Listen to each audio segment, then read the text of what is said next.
All right, this is the third time trying to record this, coming back having some tech issues. I've watched other birth chart readings where they analyze Jeffrey Dahmer's chart, but they really don't do that. They just kind of go on a rant for 20 minutes. So we're going to go ahead and get started. All right, so let's go ahead and start off with his ascendant here. This is the cusp of his first line. He is a Libra ascendant. Many people said that the first impression of Dahmer was that he was just this polite, nice guy, and they had no clue he was capable of doing this sort of things where I'm sure you all know. And just in case you don't know who Jeffrey Dahmer is, he is an American serial killer known to sexually abuse and cannibalize his victims. So let's go ahead and get started there. All right, Libra ascendant. So he comes off calm, nice, polite. They usually look for fairness. They look for justice. And a lot of his crimes, his main prerogative wasn't killing. It was control. And we'll get more to the control power aspect later on through his chart.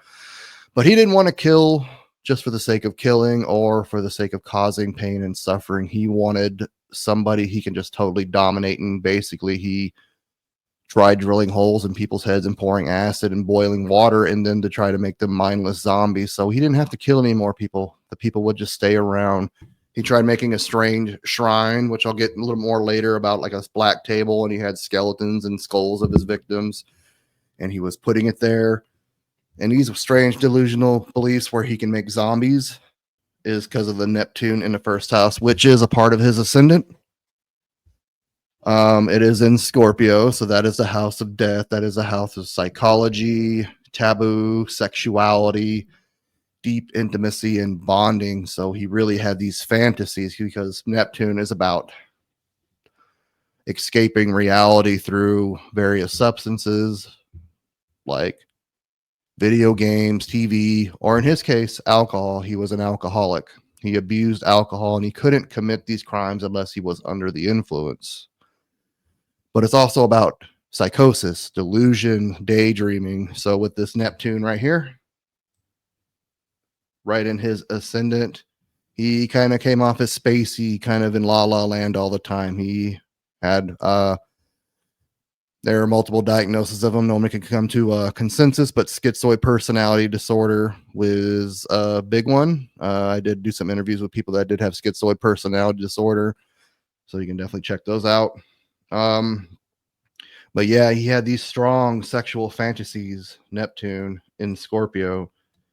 He wanted to have these sex slaves. He couldn't really hardly have sex with people while they were live. He kind of did, but it wasn't the full control and dominance that he wanted. First victim was in 1978. His name was Stephen Hicks. At the age of 15, Dahmer started having these fantasies where he would pick up a hitchhiker, an attractive male, because he was gay and that's what he was attracted to. And he would take them and kill them and have his way with them. And one day he was driving his dad's car and he saw a hitchhiker that kind of aroused him. So he kind of was drinking with him and the guy was leaving. He panicked because he wanted the control. He bashed him in the head and voila, we got a killer. But anyways, that's kind of where this first starts.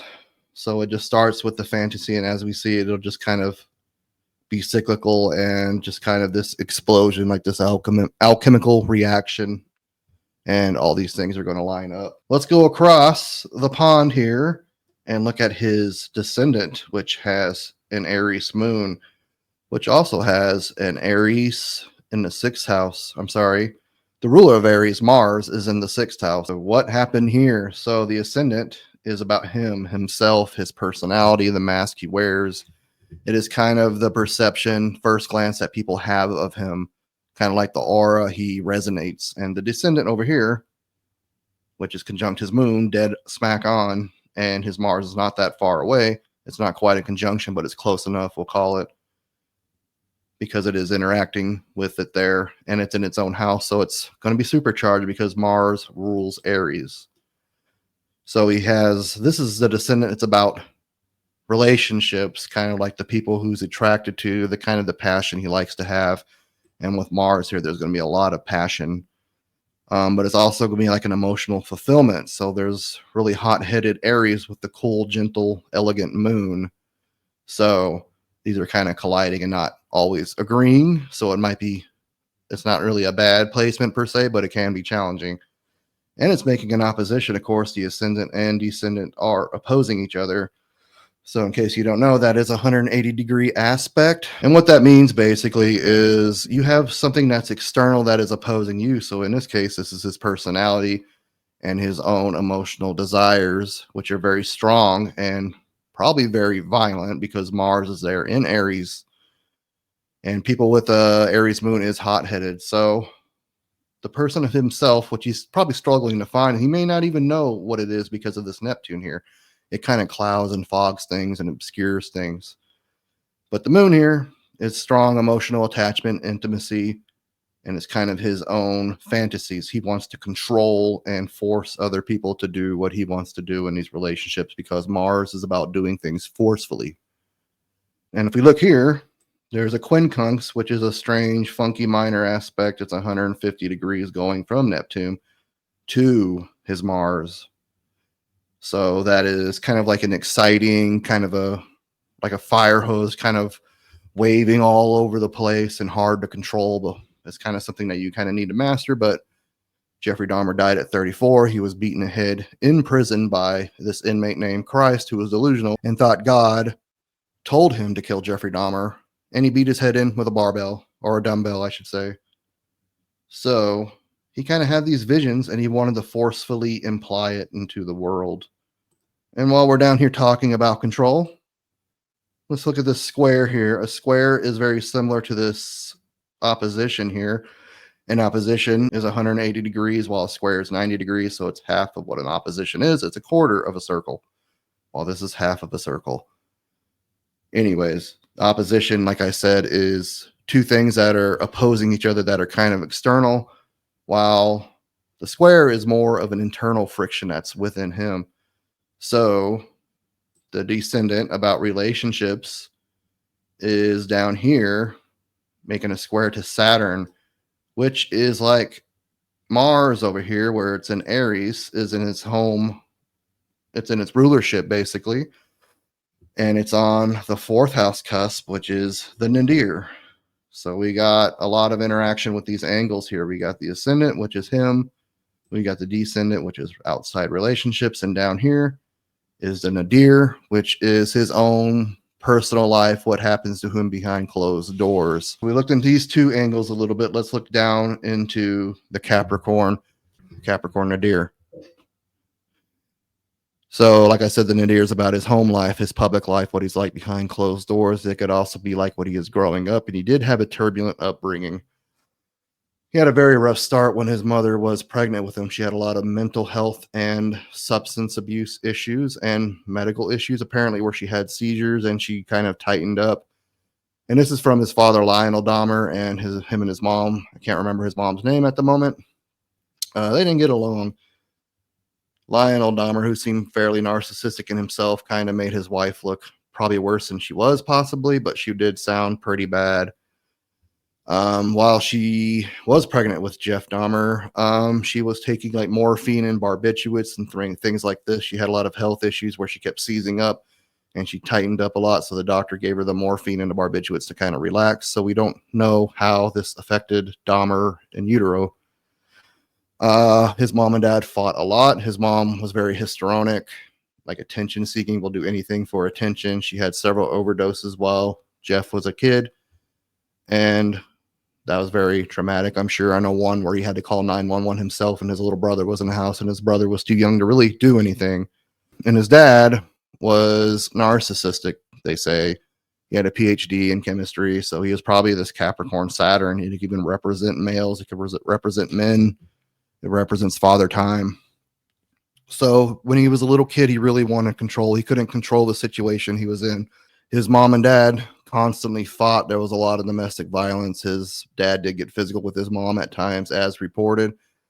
And the only thing Jeffrey could do was go out into the forest and take sticks and smash trees and do other strange things, which came later in life. So as a child, he felt out of control. So what he wanted to do in his new life, his adult life, he wanted to gain control.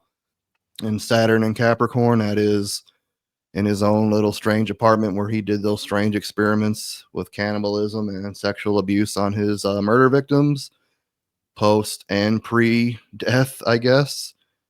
Makes a lot of sense. And also over here is Jupiter, which is in the fourth house. Or it's actually in the third house, but it's in Capricorn and it's with Saturn as well. So what Jupiter does, it kind of brings luck.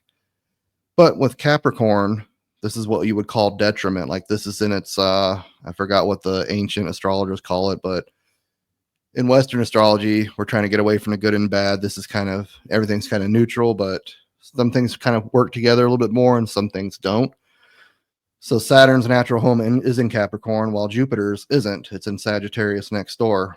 So what this kind of does, it brings luck, but Capricorn and Saturn, they're all about hard work. There is no such thing as manifestation with Capricorn or Saturn. So he has to work hard for everything he does. This is actually in the house of communication and in the house of intellect. People said that he was really smart, but he was a real poor student. He didn't do well in school. But anyways, this kind of expanded the idea of the control, I think, since it is in Capricorn and Saturn isn't too far away. And this is kind of flowing with the nadir, which is his personal life. And it is making a very emotionally charged aspect to the moon Mars conjunction down here. I don't know what to call it a conjunction exactly, but it's close enough, and it's interacting here with his descendant. So let's go back again real quick and just review what we've done so far. So his ascendant, where he's coming from, what personality he lets out. He just likes to sit and daydream of death with Scorpio and destruction and these strange sexual taboos and kinks and deep intimacy that he really wants with people. He doesn't want them to leave. He doesn't want them to make decisions. He wants to make decisions for them. And it's making this aspect over here, this quincunx to Mars, and this opposition over here to his descendant. So let's take a look at his nodes. So this is his north node. What the north node is, in case you don't know, this is one of the most important aspects or placements, I should say, in evolutionary astrology. It is kind of like where you're going forward in this life. It's kind of something that feels strange and foreign. And it doesn't feel natural and it feels uncomfortable to do, but it's something you kind of need to grow and expand on. Like, for example, I have a Gemini 8th node in the 8th house. So doing something like this about occult subjects, which also the 8th house and Scorpio and Pluto represent, it doesn't always feel natural for me. So something I had to practice at and kind of push through the awkwardness. So this is something that Jeffrey Dahmer just didn't really get to yet. He kind of did in a strange way, and I'll explain that later, but that's very, very poor. It's supposed to look like this, but upside down. This is the south node. And this is kind of the opposite, just depending on what you believe, but evolutionary astrology, kind of the philosophy behind it is that we reincarnate, and this is what he was in his past life. So this is what he needs going into the future, and this is what he needs to get away from. So again, we're looking at Pisces. We talked about Neptune over here, which is the ruler of Pisces. So we'll take a little look at this too and see what is going on here. But Pisces is about the alcoholism, the escapism, the addiction, the delusions, the psychosis that he's going through, things like that. And the delusions, I say, is like making zombies, eating flesh, hearts, and male genitalia to think that your victim is going to be a part of you. He had these strange spiritual beliefs, which kind of border on delusion. But anyways, it's the same thing. It's about the escapism. He gets drunk. He has these strange visions, these strange desires, and he goes out, finds men at gay bars or wherever, brings them back to his house, drugs them, strangles them, then has his way with them however he pleases. This is not a good thing. This is a bad thing. But if anything interesting, it kind of like, how in the hell could somebody do this? And we're analyzing it, right? So that's kind of what that is about. So maybe he was John the Ripper in his past life. Who knows? But to kind of further analyze this, we do have Chiron here, which is this little key. It's actually an asteroid, and that is the wounded healer. So basically, it is a wound that you have where you need to heal in this life, and you need to kind of help other people, and that is making a opposition to Pluto here. And Pluto, again, we have enough big enough theme about this. It rules Scorpio, and it rules the 8th house, which we haven't got to yet. Themes of sex, death, psychology, trauma, suffering, murder, ugly aspects of life. But it's also about transformation, taking the trauma, the problems that you endured, working through it, and coming out a stronger person. It's kind of associated with the Scorpion, of course, but it's also associated with the Phoenix. It burns, turns to ashes, and it rises from the ashes, making something new. So this is opposing a wound that he needs to heal. So maybe Pluto's kind of being a trickster here and telling Dahmer, like, if you just kill this person this way and you do these things to the body, get better. Things will like that's how serial killers do. Once they kill, they kind of scratch that itch for a while and it doesn't bother them. Then they have to go kill again eventually because they just have these fantasies and they need to fulfill them. And this is what the Pisces is. So it is in the 5th house as well. And the 5th house is about creativity, art. It's about love affairs. He kind of didn't really have this monogamous thing because we'll talk about it here because of Gemini in the 8th house. But anyways, when he did take the bodies, he had like over 70 something Polaroids, and he put the bodies in these precarious positions. Various stages of dismemberment, disemboweling them and things like that. So it was kind of like art to him. He kind of had these scattered around his altar. Like his altar was like a created specimen. So it was kind of like this black table, and he had 2 skeletons of his victims kind of on the side of it. Then he had 2 skulls, which he painted gray, sitting on this altar. And he had these pictures that he would lay out sometimes and kind of relive the fantasies. Very Pisces in the 5th house. And this is some kind of hidden wound in him because we talked about the control that he didn't have as a kid and these fantasies, which is ruling his south node because Neptune rules Pisces here. That is on his ascendant. So it's kind of making him dreamy and daydreamy and just ruminating on these sexual fantasies. So that's what he didn't escape. Where he could have went, going back here to the north node, it is in Virgo in the 11th house. So these are skills that he kind of needed to do, and he kind of did fulfill his north node in a way, and I'll get to that in a minute. So Virgo north node in the 11th house. So Virgo is about developing skills. It's about teaching. It's about being in service of others. And the 11th house is kind of labeled as the house of friends. But that's kind of a overgeneralization because Libra is about friends. Venus is about friends and relationships. And the 7th house is about friends, relationships of all kinds, just not romantic or sexual. But the North Node over here, so he needed to develop skills. He needed to teach people. He needed to do it in a community or a group or like work or career. Right after high school, he was kind of a deadbeat, just kind of mooching off his mom and dad. So his dad made him go to the military, where he became a medic. Virgo rules medicine and rules healing. It's kind of, a lot of people say that is actually the ruler of Chiron, but that is definitely up for debate. So he was going into the army, which is very 11th house. And this is something that you usually develop to later later in life, like midlife. This is something where more starts coming out. The 11th house is ruled by Uranus, which we'll talk to about later. And it's also the sign of Aquarius. It's kind of associated with that. Doesn't have anything in Aquarius, so we probably won't be brushing on much in Aquarius here. But it's about strange, shocking, revealing things as well. Future thinking, strategic thinking. At first, he was very meticulous with the bodies. He planned it out. He would go to the bar on weekends. It was very premeditated. He would pick a man up, take him back to the apartment, drug him, and you know the rest. But he had the north or the south node get the best of him down here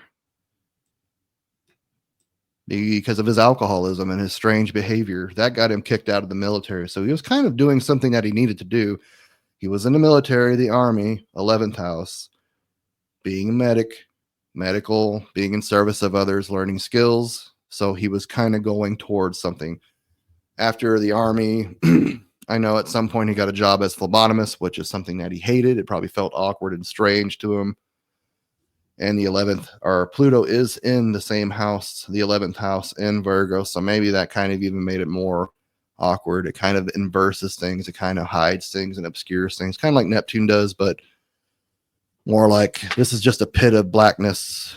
Pluto's just a pit of darkness, where Neptune is strange aura or mist that kind of obscures things. But one strange thing he did after he was caught, one really odd characteristic that he has that most serial killers don't, that he was just very open about his crimes. And that's kind of what Virgo is just about being matter of fact, telling things how it is. He knew that he was caught. He knew that there was too much evidence, that he was not going to get off the hook for this. His defense team in his trial did try to got him doing a plea for insanity, but that wasn't substantiated, and he got life in prison. And it wasn't a very long life, because it only took about 3 years before he got killed. But he got killed early. He was killed by an inmate, like I said, which is kind of ironic. It was a delusional inmate that said that he was Christ, pretty much, in this Neptune 12th house. Pisces is about religion and spirituality in a certain sense. So that's kind of ironic that he was killed by this delusional guy. But like I said, he was very open. Most serial killers aren't. He told all the details about it. We learned a lot how the psychopath mind works, basically like the psycho mind. I don't know if he was exactly a quote unquote psychopath, but a lot of people thought he had schizoid personality disorder. He might even have some autism. Obsessive compulsive personality disorder, where again we talked about the control. Everything has to be his way. He has to direct it the way that he wants. Everything kind of has to go his way, and he's very rigid and strict, which has overlap with autism. And he definitely has some psychosis going on. I don't know if it was schizophrenia, but not enough to find him insane, because like basically insane is a legal term more than a psychological term. It is basically that if you're deemed insane, you didn't know right from wrong at the time of the crime, so you can't be charged for them. But anyways, he was kind of an open book. He taught us skills. He taught us information, because it's about teaching and mentoring. He taught us how serial killers work, and kind of like the compulsions and what drove him to do it. And a lot of these serial killers have similar compulsions that drive them, where they just lose control and they can't take it, and they have to do the destroying or the disturbing things that they do.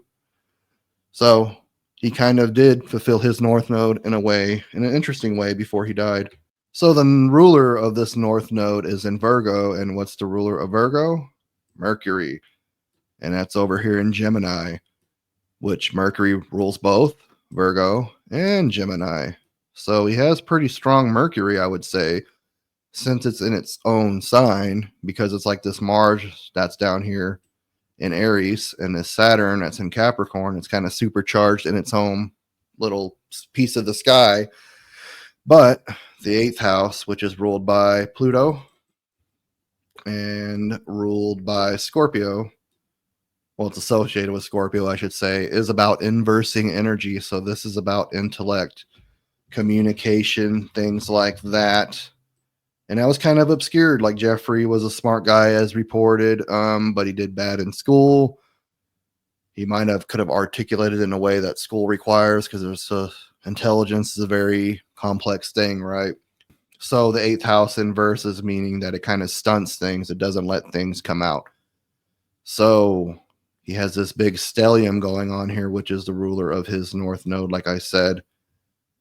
Which is Venus and the Sun, and it's all in the 8th house, but it's kind of blending energies with Taurus and Gemini right here. So this is a house, this is a sign of home, Taurus right here. It's about simplicity, nature, kind of finding comfort in things. And he kind of found comfort in death, because it is kind of the cusp of the 8th house. And it has Venus here, which is about relating to people, which is about relationships and intimacy and love. And this is also the house of deep intimacy, sex, and taboo escapades, which we know he did. So he kind of related to people in a very dark, disturbing manner. This is about Gemini. It's about duality. It's about multiplicity. It's about research, thinking, intellect, communication, similar to Mars here. I'm sorry, Mercury there. So he kind of had this thing where he wanted this to be home and he wanted multiple partners. He had 17 victims. He didn't have one. So that kind of is the multiplicity thing there. And he also has his sun here, which is, arguably one of the most powerful aspects or one of the most powerful planets, quote unquote. I like to call them placements more than planets because obviously the sun isn't a planet. So that is kind of like his overarching energy, kind of his ego, what he really needs to become. And it's very dark over here in the 8th house. And it's kind of right here in the cusp between Taurus and Gemini. Oh, that don't look right. That looks like something Jeffrey Dahmer ate. Maybe I should erase that, huh? There's a stellium here. And some people argue stellium is 3 or more planets, or at least 4. Just going to go 3 for the sake of simplicity here. So he has these 2 planets, Mercury and Venus, never stray far away from the sun. I think it's 28 degrees for Mercury because the orbit is so close to the sun, and Venus is just a little bit further out. Well, relatively a little further out. And I think it doesn't go anymore like 35 or 40. I don't remember. So it usually stays pretty close to the sun, but it is making the stellium in the 8th house, which is very strong. So again, Saturn down here, control in his private home is making this aspect here. All right, so I just took some of these aspects away to kind of clean it up. These green lines are trines. So what these green lines represent are 120-degree aspects. These are kind of seen as good aspects. They flow a little bit easier, but too much of a good thing is a bad thing, right? So we got this stellium here in the 8th house, which is making this trine, namely Venus, to Saturn down here in Capricorn on the 4th house cusp of the nadir, which is making a trine over here to his north node, which is making a trine right back to this Venus, which is conjunct, making a stellium with Mercury, which is the ruler of the north node. So these energies are kind of bouncing off one another. So Jeffrey Dahmer didn't have a good childhood. He felt out of control. He felt lost. He felt that his parents didn't love or care for him. So what he had these dark fantasies over here with Neptune and kind of played him out right here. This is where it was played out. He had relationships with Venus in a very dark manner of the 8th house, and this is flowing with this. So he wanted control. He tried making people into zombies. He drugged and strangled people. He handcuffed people. He kept them captive in his apartment, which represented here by relationships in the house of death, because he ultimately killed them, did very strange sexual taboo things to them, and consumed their flesh, which is pretty a big no-no. Even I know that. Not supposed to do that to people. So I thought that might have been kind of interesting, but we'll look at these other trines a little bit later. Anyways, we talked about Neptune, the daydreams, the alcoholism, the strange dark thoughts over here, and Scorpio, and his wound over here, the 5th house Pisces, that is making a trine as well. So all the pain that he got from his childhood over here in Saturn and the nadir is going over here to this, which is south node is about right here. And it is going to Neptune, so that's kind of bouncing off and making that aspect as well. Now let's bring things full circle, if we will. We talked about his own personal image. We talked about his home life. We talked about his relationships. What about his public life? It's here in Cancer. He actually felt, unlike some serial killers, most serial killers, he kind of felt regret for doing what he did. He was publicly ashamed for it. And Cancer's about being soft, sensitive, and internal. Cancer is very kind of an introverted energy at work and stuff. He worked at a chocolate factory. Probably should save the fudge packing jokes for another time. Maybe we'll see what 10 years looks like down the road. It's probably not a good thing to do right now. But he worked in a chocolate factory, and he was just kind of known as a standoffish guy, like he was in the school, like he was in the military, and pretty much everywhere else he existed. Jeffrey and I got a lot in common. Our first names are Jeffrey. All of our houses pretty much line up. I'm a Libra ascendant, therefore Capricorn Nadir, Aries descendant, and Cancer midheaven. So this is kind of like his emotions are in check. He's kind of seen as this quiet guy at work. He doesn't really open up to. He kind of holds his cards close to his chest. But ultimately, he could be a very caring and stuff. This is not also about career. It's about his public image, which a notorious serial killer. But he did feel regret and he felt bad. Like during his trial, you can see that he's not wearing his aviator eyeglasses because he didn't want to see the faces of his family's victims. He didn't want to kind of come full term with all the pain that he caused. Because he, like I said, he kind of had some level of guilt. I don't think it was remorse. I don't think he felt bad about it in an empathetic way, but he knew that it was wrong. He knew right from wrong, like we're talking about the insanity plea. And while it's kind of over here, he does have this Uranus, which is about strange, shocking events. It's about going against social norms, going against the grain, future strategic thinking, things like that. So he's kind of got this over here in Leo, which is kind of the king of the zodiac in a lot of ways, and it's all the attention wants to be on it. And the 10th house, the midheaven, is a very public, look at me sort of thing. So he was this Cancer ascendant up, or this Cancer up here, which, like I said, he's kind of a soft-spoken, kind of, he maybe even seen as like a sweet, emotional guy, and people would never think he would do these atrocities. But he's also very strange with this ascendant and Neptune over here in the first house in Scorpio.